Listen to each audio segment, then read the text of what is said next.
interviews with homeless women over the course of 13 years, only one woman was not sexually abused as a little girl or raped as a young woman. For most of these women, home is a very scary place, a place they have fled. The shelters are ironically the first places many of them ever find safety, protection, or comfort. This is a woman's story as she told it. What isn't in this story is the fact that this woman later met another woman in a shelter, and they fell in love. And through their love, they both got out of the shelter system.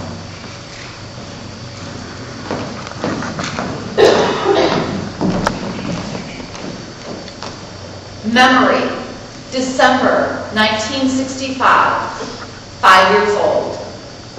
My mama tells me in a scary, loud, life-threatening voice to stop scratching my Coochie Snorcher.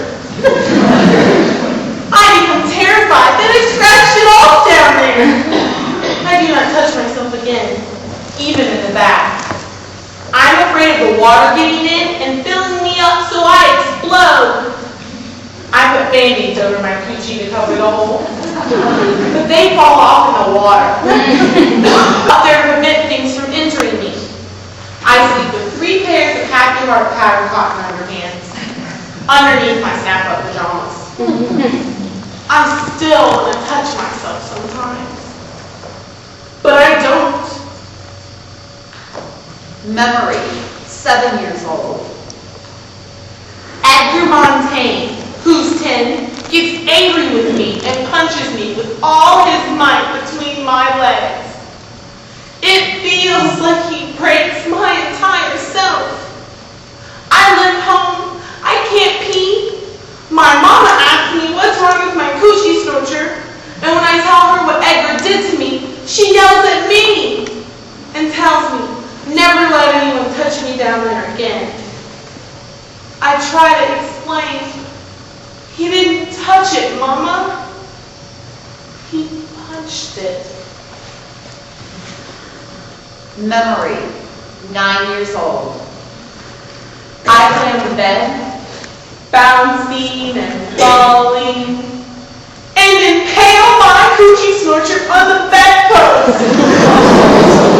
I make high-pitched screaming noises that come straight from my Coochie Snorcher's mouth. I get taken to the hospital, and they sew it up down there from where it's been torn apart. Memory, 10 years old. I'm at my father's house. He's having a party upstairs. Everyone's drinking. I'm playing alone in the basement, trying on my new white frog hot underpants that my father's girlfriend gave me. And suddenly, my father's best friend, this big man, Albert, comes up from behind, pulls down my underpants, and sticks his big hard penis into my Coochie Snorcher. I scream, I kick, I try to fight him off, but he already gets it in. My father's there then. He has a gun. There's a loud, horrible noise. And then there's blood all over Alfred and me. Lots of blood.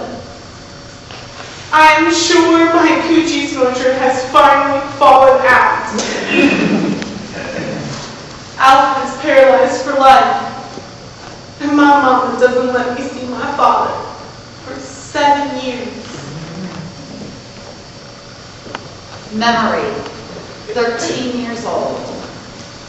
My Coochie Snorcher is a very bad place.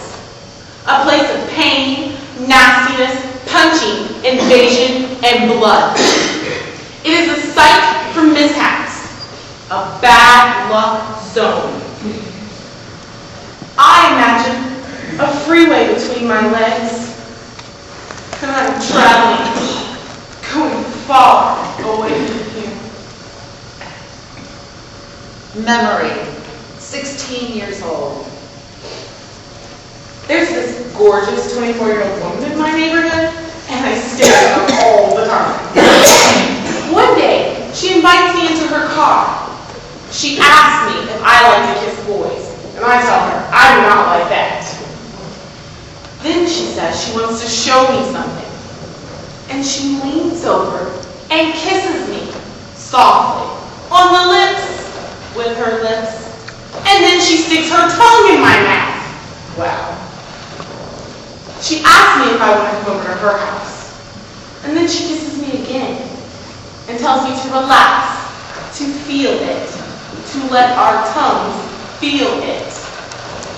She asked my mom if I could spend the night, and my mother, delighted, such a beautiful, successful woman, has taken an interest in me. I'm scared, but I can't wait. Her apartment, fantastic. She's got it hooked up. It's the 70s, the beads, the fluffy pillows, the mood lights. I decided right then and there that I want to be a secretary just like her when I grow up. She makes a vodka for herself, and then asks me what I want to drink. I say, the same as she's drinking. And she says, she doesn't think my mom would like me drinking vodka. And I say, she probably wouldn't like me kissing girls either.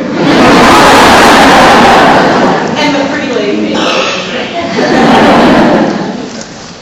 Then she changes into a chocolate satin teddy. Oh, she's so beautiful. I always thought old actors were ugly. I say, you look great. And she says, so do you. But all I have on is this white cotton bra and underpants. So then she dresses me, slowly, in another satin teddy. It's lavender with the first soft days of spring. The alcohol is gone to my head, and I am loose and ready. There's a picture over her bed of a naked black woman with a huge afro.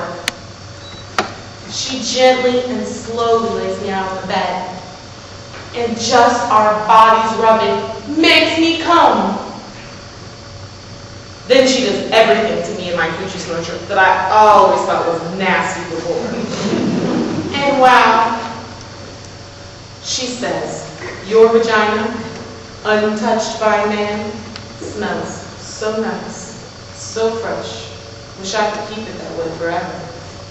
I get crazy wild. And then the phone rings. And of course, it's my mama. I am sure she knows. She catches me at everything.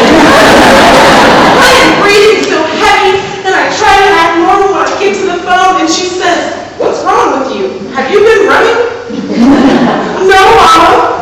Exercising. Then she tells the beautiful secretary to be sure that I'm not around any boys. And the lady tells her, trust me, there are no boys around here. Then she teaches me everything about my Coochie Snorcher. She makes me play with myself in front of her. And then she teaches me all the ways to give myself pleasure. She's very thorough. She tells me to always know how to give myself pleasure, so I'll never need to rely on a man. In the morning, I've been so worried that I've become a butch.